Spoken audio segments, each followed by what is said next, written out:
Kam kaluar tunelin e Elbasanit për të hyrë në Elbasan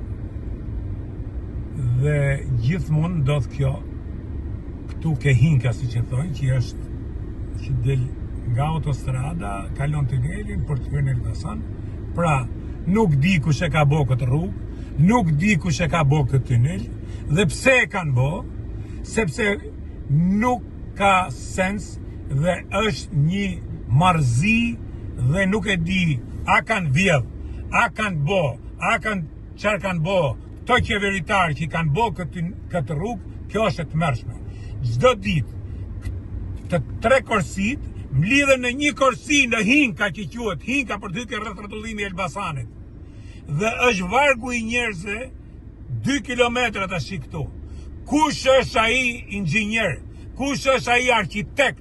Kush është ai ministër? Kush është ai që ka firmos këtë rrugë për të vjedh dhe për të bërë këtë torturë njerëzve që i grumullon të tre në një hing dhe akoma nuk zgjidhet kjo ka kaq vjet. Kjo është turp.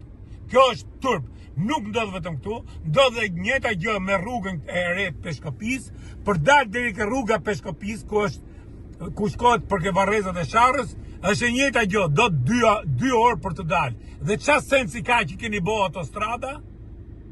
O bojni gjona tamon, o lejni ashtu si që janë më mirë, edhe pak të nuk vjedh një lek.